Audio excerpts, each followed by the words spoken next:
नमस्कार दोस्तों, IBACIO का जो टायर सेकंड का जो एग्जाम होता है यानी कि जो डिस्क्रिप्टिव एग्जाम होता है उसको लेकर जो एसए की जो वीडियो है वो मैं ऑलरेडी अपलोड कर चुका हूं पार्ट फर्स्ट की फॉर्म में। अब इस वीडियो में जो कि पार्ट सेकंड है उसमें हम लोग जो एसए के साथ साथ जो long answer type question tyre second में आते हैं उसकी हम इस वीडियो के अंदर बात करेंगे कि आखिरकार लॉन्ग आंसर टाइप क्वेश्चन को हम लोग कैसे लिखते हैं, कौन कौन से हमें सोर्सेस को फॉलो करना है। जैसा कि आप लोगों को पता होगा कि जो लॉन्ग आंसर टाइप क्वेश्चन है ये आईबी ने पहली बार इसके अंदर इंट्रोड्यूस किए है टायर सेकंड के अंदर, क्योंकि लास्ट टाइम जब मैंने दिया था उस समय पर लॉन्ग आंसर टाइप क्वेश्चन नहीं थे, उस समय पर प्रीसीज लिखनी होती थी। और आपको ये भी पता होगा कि जो लॉन्ग आंसर टाइप क्वेश्चन है, दो क्वेश्चन आपके पेपर के अंदर आएंगे, वो भी एक क्वेश्चन 10 नंबर का, यानी कि टोटल 20 नंबर के आपको लॉन्ग आंसर टाइप क्वेश्चन देखने को मिलेंगे और 20 नंबर का ऐसे आपको देखने को मिलेगा। इसका ये मतलब है कि जो लॉन्ग आंसर टाइप क्वेश्चन है उसको भी आपको सीरियस नोट पर लेना पड़ेगा, बिकॉज क्योंकि ये भी एक अच्छा वेटेज रखता है टायर सेकंड के अंदर। बिना आप इनको अच्छे से लिख पाने के बावजूद भी अगर आपको 6 नंबर नहीं मिले तो उस सिनेरियो में कहीं ना कहीं आपको टायर सेकंड में दिक्कत हो सकती है। तो इसलिए आप लोग लॉन्ग आंसर टाइप क्वेश्चन को भी सीरियस नोट पर ले और अपने अच्छे से उसकी प्रिपरेशन करें। पर्टिकुलर सोर्सेज जो मैं आपको इस वीडियो में बताऊंगा आप उनको फॉलो कर सकते हैं, आपके लिए बहुत ज्यादा बेनिफिशियल रहेंगे। अब हम शुरुआत करते हैं कि पहले तो बात करते हैं कि आंसर लिखते कैसे हैं। आपको पता होगा कि लॉन्ग आंसर टाइप क्वेश्चन दो आएंगे, एक क्वेश्चन 10 नंबर का होगा। अगर मैं थोड़ा सा सिलेबस की बात करूं, आईबी ने वैसे तो सिलेबस में इतना डिटेल में चीजों को मेंशन नहीं किया, लेकिन फिर भी उन्होंने उसके अंदर 3 टॉपिक मेंशन किए। एक तो इकोनॉमिक्स लिखा है वर्ड, उसके बाद करंट अफेयर्स लिखा है, सोशो पॉलिटिकल इश्यूज, और उसके बाद ETC करके एक्सेट्रा लिख दिया। इसका क्या मतलब हुआ? इसका ये मतलब हुआ कि जो टॉपिक आएंगे टायर सेकंड के अंदर लॉन्ग आंसर की फॉर्म में वो कहीं से भी आ सकते हैं। लेकिन फिर भी अगर मैं आपको अपने तरीके से बताऊं, जो चीजों को ट्रेंड्स को मैं फॉलो करता हूं उस हिसाब से अगर मैं आपसे बताऊं तो मुझे जो लगता है वो पर्टिकुलरली आपको ज्यादातर दोनों के दोनों टॉपिक हो सकता है करंट अफेयर्स बेस्ड देखने को मिले। हो सकता है वो किसी सोशो पॉलिटिकल इश्यूज पर बेस्ड हो, एनवायरमेंट पर बेस्ड हो, साइंस एंड टेक पर बेस्ड हो, इकोनॉमिक्स के ऊपर बेस्ड हो। तो मतलब घुमा फिरा के ये 3-4 टॉपिक ही है जहां से क्वेश्चन पूछे जाने के अच्छे चांसेस है, क्योंकि उन्होंने डिटेल में तो चीजें नहीं बताई,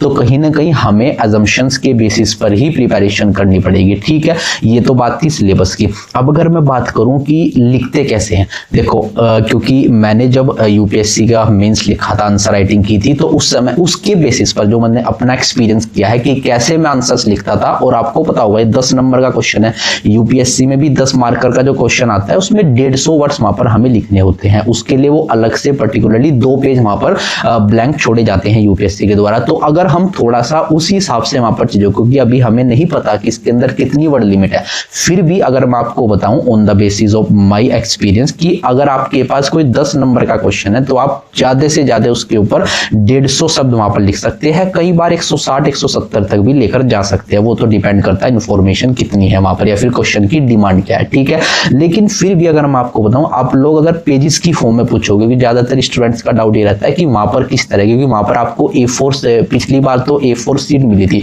तो अगर मैं A4 सीट के बेसिस पर बताऊं तो आपको कम से कम 2 पेज आपको भरने ही पड़ेंगे। ठीक है, 2 पेज आप मान के चले। हो सकता है कुछ स्टूडेंट ऐसे भी है जो बहुत स्पेसिफिक की फॉर्म में लिखते हैं, मतलब स्पेस छोड़ के लिखते हैं, अच्छा वहां पर खुले तरीके से वहां पर लिखने वाले स्टूडेंट्स भी होते हैं। तो उस सिनेरियो में आप लोग 2 पेज के बजाय आप लोग 2.5 पेज तक उसको 2.5 पेज तक आप उसको लेके जा सकते हैं। लेकिन हर एक स्टूडेंट्स को कम से कम 2 पेज तो भरने ही पड़ेंगे वहां पर उस 10 मार्कर के क्वेश्चन में। ठीक है, अगर किसी को मतलब खुला लिखने की आदत नहीं है तो वो भी एक बार मतलब इस अप्रोच को फॉलो कर सकता है। उससे थोड़ा सा पेज जो है वो भरा सा लगता है, मतलब स्पेस छोड़ने से, इतना भी ना छोड़े कि बहुत ज्यादा लगे, मतलब एक प्रॉपर्ली नीट एंड क्लीन वहां पर कॉपी नजर आती है। ठीक है, एक तो ये बात थी वहां पर वर्ड लिमिट की और आपको कितने पेज लिखने हैं। ठीक है, 10 मार्कर के क्वेश्चन में। अब हम बात करते हैं लिखना क्या है, कहाँ से कंटेंट आएगा, क्या हमें सोर्सेस फॉलो करने हैं स्पेशली इस लॉन्ग आंसर टाइप क्वेश्चन के लिए। तो अगर मैं सबसे पहले आपको बताऊं कि कि आंसर लिखते कैसे हैं लॉन्ग आंसर टाइप क्वेश्चन, क्योंकि मुझे पता है कि बहुत सारे जो आईबी के इस बार टायर 1 क्वालिफाई करेंगे वो न्यू कमर्स हैं, ठीक है ना। उन्होंने हो सकता है आज तक कोई डिस्क्रिप्टिव एग्जाम दिया ही ना हो, तो उनके लिए अगर वो इस पर्टिकुलर अप्रोच को फॉलो करेंगे तो कहीं ना कहीं उन्हें लिखना भी आ जाएगा और वो समझ भी जाएंगे कि हमें किस पर्टिकुलर क्वेश्चन में क्या अप्रोच फॉलो करनी है। तो हम लिखते कैसे हैं, सबसे पहले लेट अस सपोज कि अगर कोई भी क्वेश्चन आया, उस क्वेश्चन में हम क्या करेंगे, सबसे पहले क्या करेंगे, कम से कम 2 से 3 लाइन या कई बार 3 से 4 लाइन का इंट्रोडक्शन, उससे ज्यादा नहीं लिखना है। कितना बताया, 2 से 3 लाइन या कई बार 3 से 4 लाइन का इंट्रोडक्शन आपको लिखना है, थोड़ा सा उस टॉपिक के बारे में जो वहां पर क्वेश्चन में पूछा गया है, ठीक हो गया। अब उसको लिखने के बाद अब हम क्वेश्चन की तरफ बढ़ेंगे कि क्वेश्चन में आखिरकार पूछा क्या गया है।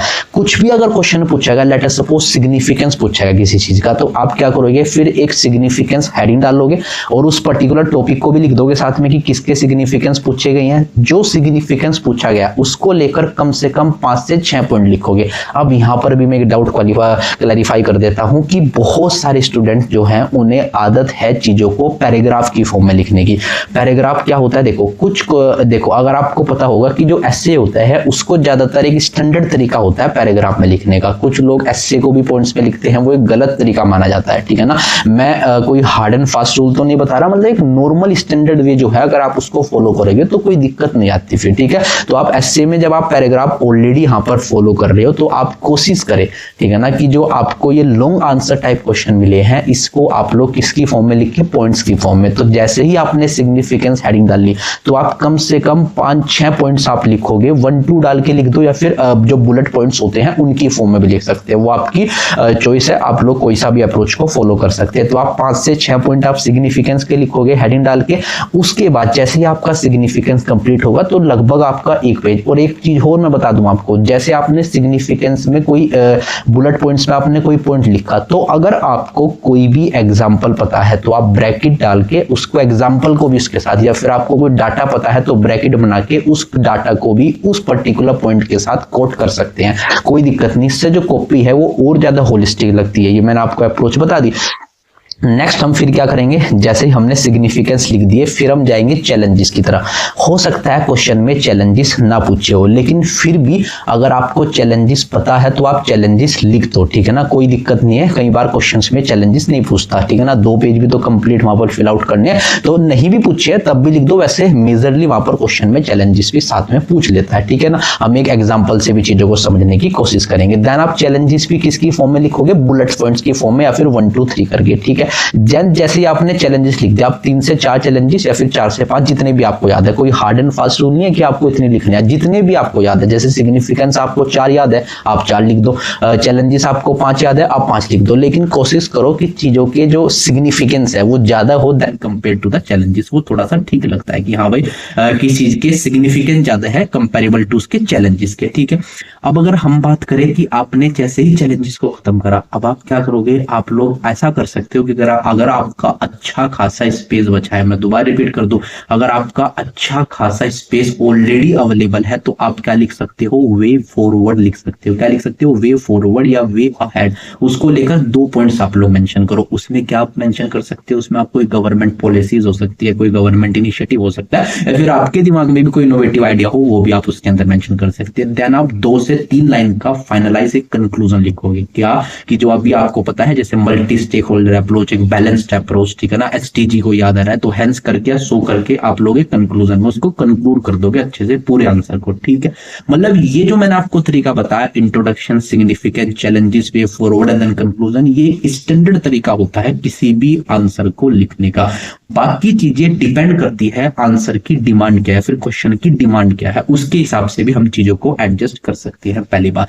अब जैसे मैंने आपको एक चीज बताई कि हम लोग बुलेट पॉइंट्स में चीजों को वहां पर मेंशन करेंगे, लेकिन मैं आपको एक चीज और बता दूं कि बुलेट पॉइंट्स में मेंशन करने के बजाय आप एक तरीका और अपना सकते हो, ठीक है ना, जो ज्यादातर एस्पायरेंट्स अपनाते हैं, क्योंकि कई बार पेपर में टाइम मैनेजमेंट का भी इशू होता है, तो आप वहां पर फ्लो चार्ट वाली अप्रोच को यूज कर सकते हो। फ्लो चार्ट में क्या होता है, जैसे हम लोग डायग्रामेटिक फॉर्म में भी भी चीजों को समझा सकते हैं। जैसे सिग्निफिकेंस लिखने हैं तो मैं एक सर्कल बना के यहाँ पर ऐसे यहाँ पर एरो लगा के बहुत सारे सिग्निफिकेंस को सर्कल के अंदर मेंशन कर सकते हैं। मतलब वो एक फ्लो चार्ट वाला जो तरीका होता है वो भी आप लगा सकते हो। जैसे आपको 2 क्वेश्चन मिले हैं तो एक क्वेश्चन में आप बुलेट पॉइंट्स की फॉर्म में लिख दो, एक क्वेश्चन में आप यहाँ पर किसकी फॉर्म में लिख दो, फ्लो चार्ट की फॉर्म में लिख दो। तो इससे आपकी कॉपी थोड़ी सी होलिस्टिक लगेगी, डाइवर्सिफाई लगेगी, ठीक है ना। और ऐसा नहीं कि एक ही वहां पर फ्लो हो रहा है, ठीक है ना, थोड़ा अलग अलग दिखाई देगा तो वो भी अच्छा तरीका होता है। तो भी आप फ्लो चार्ट वाला तरीका है और डायग्राम वाला तरीका भी आप लोग फॉलो कर सकते हो। अब जो मैं आपके साथ सबसे इंपॉर्टेंट चीज डिस्कस करना चाहता हूँ, ये तो आपको समझ में आ गया कि आपको लॉन्ग आंसर टाइप क्वेश्चन लिखना कैसे होता है, कि हमें उसको लिखने की क्या अप्रोच होती है, वो तो मैंने आपको बता दी। अब मैं आपको एक चीज और बताना चाहता हूँ, क्या कि अगर आप IBACIO का जो टाइप 2 का लॉन्ग आंसर टाइप क्वेश्चन हो या फिर ऐसे का हो, आपको कंटेंट तो प्रिपेयर करना ही करना है, नॉलेज भी आपको गैदर करनी है, लेकिन साथ साथ में जो आंसर राइटिंग है, प्रैक्टिस जो है वो भी बहुत ज्यादा जरूरी है, ठीक है ना। अगर आप न्यू कमर है, स्पेशली जो न्यू कमर है, उनको तो बहुत ज्यादा जरूरत है आंसर राइटिंग की, क्योंकि पेपर में आपको टाइम मैनेजमेंट भी करना है। और अगर मैं आपको बताऊं कि बहुत सारे जो स्टूडेंट है, जो पिछली वीडियोस मैंने डाली थी ऐसे की, उसमें डिमांड करी गई स्टूडेंट्स के द्वारा कि आप भी कोई बैच लेकर आओ, उसी को लेकर मैं भी एक पर्टिकुलर बैच लेकर आया हूं, और स्पेशली IBACIO टाइप 2 के आंसर राइटिंग के लिए। उसमें अगर आप देखोगे तो हमने संडे टू संडे टेस्ट रखे हैं। मैं आपको एक प्रॉपर इवैल्यूएटेड और फीडबैक की फॉर्म में आपको मार्किंग प्रोवाइड करवाऊंगा, ठीक है। और कुछ जो मैंने अपनी प्रिपरेशन के दौरान सेल्फ मेड नोट्स बनाए थे वो आपको अवेलेबल करवाए जाएंगे। बाकी जो इंपॉर्टेंट PDF है वो भी शेयर आपके साथ की जाएगी, उनसे क्या क्या चीजें पढ़नी है, लॉन्ग आंसर टाइप क्वेश्चन को लेकर हम लोग कैसे टैकल करेंगे, अगर कोई अजीब क्वेश्चन आ गया तो उसके लिए जो यूनिवर्सल पॉइंट्स मैंने तैयार किया है, तो वो सारी चीज हम उस पर्टिकुलर बैच में डिस्कस करेंगे, शेयर करेंगे, और आपको एक प्रॉपर वहां पर प्रैक्टिस सेशन वहां पर उसके लिए चलाया गया है। और इसकी जो डिटेल्स है वो आपको आप लोग डिस्क्रिप्शन में जाकर एक PDF आपको अवेलेबल होगी, उसमें आपको उसकी डिटेल्स मिल जाएगी। क्योंकि ये जो इनिशिएटिव मैंने चलाया है, ये कोई ऐसा इसका कोई मनी बेस्ड पर्पस नहीं है, ये केवल एक ऐसा इनिशिएटिव है ताकि स्टूडेंट्स की मदद की जा सके। इसीलिए इसको बहुत ज्यादा मैंने अफोर्डेबल रखा है ताकि हर एक स्टूडेंट इसको खरीद सके। तो इसका जो प्राइस रखा गया वो केवल 149 रुपीज वहां पर रखा गया, ताकि हर एक स्टूडेंट्स के लिए अफोर्डेबल हो। और एक रिक्वेस्ट है कि जो सीरियस एस्पायरेंट्स हैं वो ही इसके अंदर एनरोल करें, क्योंकि मैंने सीट भी इसके अंदर लिमिटेड रखी है, उसके बाद फिर इसमें एनरोल अलाउ नहीं किया जाएगा, ठीक है। तो ये जानकारी मैंने देनी थी आंसर राइटिंग प्रैक्टिस के लिए, जो टेस्ट सीरीज वहां पर लॉन्च की गई है, ठीक है। अब मैं बात करता हूं जैसे कि मैंने आपको बताया कि फॉर्मेट क्या होता है क्वेश्चन को लिखने का। उसके बाद फॉर्मेट के बाद आप लोग क्या कर सकते हो, आपको एक एग्जांपल से अगर मैं समझाऊं, ठीक है ना, हालांकि वीडियो थोड़ी लेंथी हो गई है मुझे पता है, लेकिन फिर भी यहाँ पर आप लोग एक ही वीडियो में कंप्लीट चीजें अंडरस्टैंड कर लोगे तो बेनिफिट रहेगा। अगर मैं बताऊं कि एक क्वेश्चन से हम चीजों को समझने की कोशिश करते हैं, वैसे ही मैं आपको एक एग्जाम्पल से समझाने की कोशिश करता हूँ। जैसे जब मैंने आंसर राइटिंग की थी, लेट अस सपोज एक क्वेश्चन है कि urbanisation in India has led to several socio economic challenges, discuss the problems and measures and suggest remedial measures. ये पूरा क्वेश्चन आपके सामने। अब इस क्वेश्चन को हम लोग कैसे शुरू करेंगे, जैसे मैंने आपको स्टैंडर्ड तरीका बताया, आपको ऐसे ही शुरू करना है। आप लोग सबसे पहले क्या करोगे, आप लोग सबसे पहले अर्बनाइजेशन, अब इसका 2 तरीके हैं, या तो मैं क्या करूं कि अर्बनाइजेशन की डेफिनेशन लिखूं, वो मुझे लगता है कि एक इतना अच्छा तरीका नहीं माना जाता। उसके बजाय आप क्या कर सकते हैं, अर्बनाइजेशन का जो डाटा है उसको कोट कर सकते हैं। जैसे इंडिया की जो पॉपुलेशन है उसका 35% आपको अर्बन पॉपुलेशन देखने को मिलेगी, ब्रैकेट में 2011 का सेंसस लिख दो उसके बाद। और एक ऐसा ऑर्गेनाइजेशन है जिसने प्रिडिक्ट किया है कि इंडिया की जो अर्बन पॉपुलेशन होगी वो 55% होगी सन 2050 या सन 2055 तक, आई थिंक, ठीक है ना। तो इस तरीके से आपने अपने इंट्रोडक्शन के अंदर 2 डाटा कोट करके वहां पर उसको एक बहुत अच्छा इंपैक्टफुल इंट्रोडक्शन वहां पर बना दिया, ठीक है। मतलब तरीका मैंने आपको बताया। देन आप लोग कहां पर जाओगे कि कौन कौन से चैलेंजेस और प्रॉब्लम्स है, ठीक है ना। और उसने हिंट भी दिया, उसने कहा कि सोशो इकोनॉमिक चैलेंजेस, मतलब आप लोग पहले सोशल चैलेंजेस बता दो, फिर आप इकोनॉमिक चैलेंजेस बता दो। इसमें भी आप 2 सब हेडिंग भी बना सकते हैं। तो आप चैलेंजेस या प्रॉब्लम्स, उसके बाद सोशो और इकोनॉमिक चैलेंजेस दोनों आपको बताने हैं, ठीक है ना। या एक साथ भी आप लोग बता सकते हो। तो जैसे कि आपने 6-7 चैलेंजेस आपने बताया, कम से कम 6-7 चैलेंजेस आप लोग लिख सकते हो। उसमें भी अगर आपके पास कोई डाटा है तो ब्रैकेट में वो भी मेंशन कर सकते हो, 1 पॉइंट की फॉर्म में भी लिख सकते हो, आप लोग फ्लो चार्ट की फॉर्म में भी लिख सकते हो, जैसा आपको ठीक लगे। सब तरीका मैंने आपको ऑलरेडी मेंशन कर दिया है। उसके बाद अब जैसे जैसे ही आप लोग वहां पर चैलेंजेस खत्म करोगे, आप लोग क्या लिखोगे, कुछ रेमेडियल मेजर्स, ठीक है ना, मेजर्स, या फिर उसकी फॉर्म में आप वे फॉरवर्ड को भी लिख सकते हो, ठीक है। मेजर्स में क्या लिखोगे कि कौन कौन से गवर्नमेंट के द्वारा इनिशिएटिव लिए गए अगर आपको पता है, या फिर आप लोग कॉम्प्रिहेंसिव अर्बन प्लानिंग, जो जो आपको अच्छे अच्छे वर्ड पता है वो वैसे भी मैं पीडीएफ की फॉर्म में उस ग्रुप में शेयर करूंगा, ठीक है। तो लेकिन जो भी आपको वहां पर अच्छे अच्छे वर्ड्स पता है तो आप लोग वो मेंशन कर दो इसके अंदर। गवर्नमेंट का इनिशिएटिव क्या लिख सकते हैं, जैसे अमृत होता है, Atal mission for rejuvenation the urban transformation, smart city mission होता है, ग्रीन अर्बन, अर्बन इंडिया, इस तरीके के बहुत सारे इनिशिएटिव है गवर्नमेंट के, अगर आप वो देखोगे तो वो इसके अंदर मेंशन करो। देन कंक्लूजन में आप लोग मल्टी स्टेक होल्डर अप्रोच की बात करो, होलिस्टिक अप्रोच की बात करो, आप लोग इंक्लूसिव डेवलपमेंट की बात करो, SDG 11 की बात करो। तो इस तरीके से आप लोग कंक्लूड भी उसको बहुत अच्छे से कर सकते हो कि अगर हम होलिस्टिक अप्रोच लेंगे तो चीजों का सोल्यूशन जल्दी हो जाएगा, ठीक है। मतलब एक तरीका है वहां पर, ठीक है ना, चीजों को अच्छे से कंक्लूड करने का, अच्छे से उसके अंदर मेजर्स लिखने का, अच्छे से उसके अंदर चैलेंजेस लिखने का। तो आपको समझ में आया कि इस तरीके से हम किसी भी क्वेश्चन को टैकल कर सकते हैं। तो एक छोटा सा वहां पर उदाहरण है, ऐसे बहुत सारे क्वेश्चन हो सकते हैं, ठीक है ना,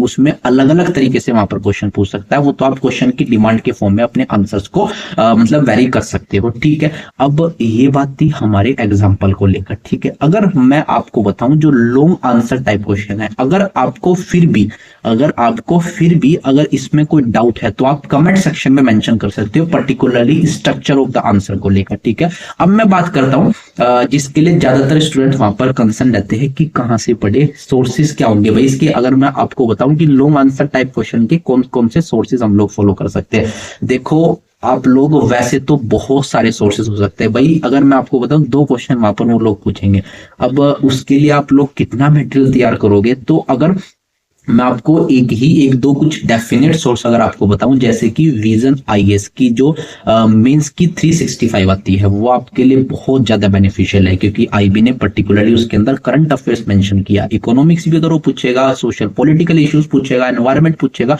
कहीं से भी क्वेश्चन पूछेगा तो करंट अफेयर्स बेस्ड होगा वहां पर। तो अगर उस हिसाब से देखें तो आप लोग विजन आईएएस की जो मेंस 365 है वो आप लोग फॉलो करो।